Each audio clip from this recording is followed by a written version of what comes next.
don't like spicy foods. How much is too much? Whatever. Blood rush. Once it's on the eggs, do my taxes. Yo. And we'll mow the lawn. Many of us have put one too many habaneros on our burrito, or sriracha on, well, everything actually. Only to feel the burn. The sweat! The panic! And then our most essential action is to go for the water. However, it only makes the burn worse. So, what can you do to squash the heat before you go up in flames? To find the best spicy food remedy, we first need to know what's causing our mouths to catch on fire in the first place. It begins with the active ingredient called capsaicin.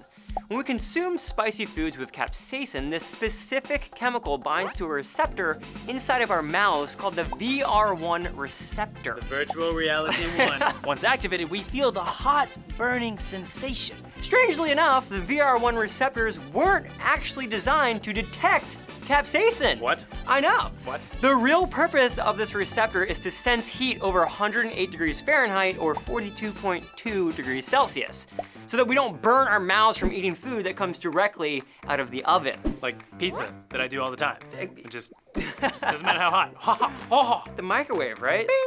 It's only been in there for a minute. Figured, look, it's ready for me to consume. It's gotta be ready, right? And then Hot Pocket. Pocket of lava. Is what you... So in a way, the receptors are being tricked by capsaicin, forcing us to recognize a false roast. So in order to get rid of the spicy sensation, we have to neutralize the capsaicin. Since TJ and I have actually already tried many of these remedies, we're ranking them in order 1 through 5 in order of effectiveness. And trust me, this is the correct order. You don't want to relive our pain to find out for yourself. So, starting our list off, here we go. Number 5, milk chocolate. Milk chocolate will help you dampen the fire in your mouth because it possesses a high fat content.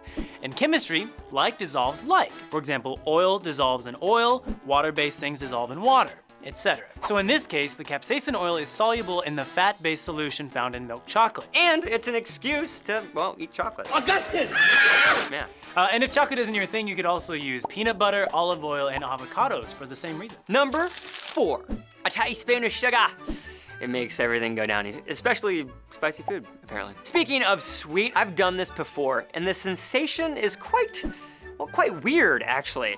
At first, it kind of quenches the spice. It's really nice, it's sweet, And then it kind of comes back. but then it like milds out a little bit. Now your mouth is on fire, but it's sweetly on fire. Hot and spicy and sweet. It kind of deflects the burning sensation for a little bit, and then it comes back with, well, Montezuma's revenge. The way this temporary remedy works is by the sugar granules absorbing the spicy capsaicin oil, providing a brief sweet relief. Other good alternatives for this mechanism are honey, maple syrup, bananas, or any other high sugar concentrated fruit. Number 3, a slice of bread.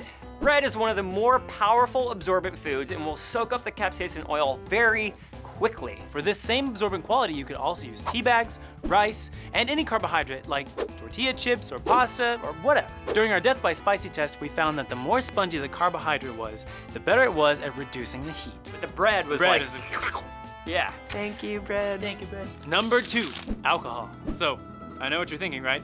Bring on the tequila and cervezas!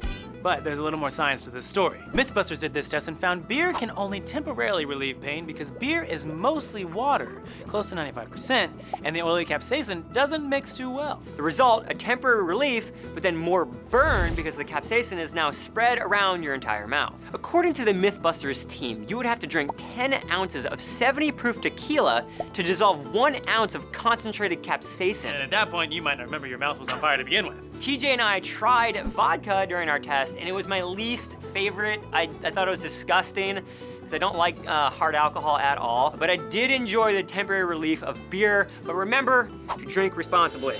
And finally, number 1 at the top of our list is, of course, a glass of milk. This particular remedy goes back 8,000 years ago when Central and South Americans began adding spicy chilies to their food. It's a time-tested and approved remedy. And here's how it works. According to the American Chemical Society, casein, the protein found in milk, helps break the bond that capsaicin forms on the VR1 receptor. No bond, no spicy sensation. Yes! Yeah. And to get the same effect, you could also use yogurt, sour cream, or any dairy product with casein in it. Technically, rat milk would work here too. Perhaps our next test, TJ? I'll milk them. Could you imagine Splinter? Is like... Thank you so much for watching. To see our scientific spicy food remedy test in action, head over to TJ's channel by clicking on Tej. Just click right there right now. And as always, don't forget to subscribe. We have new videos every week.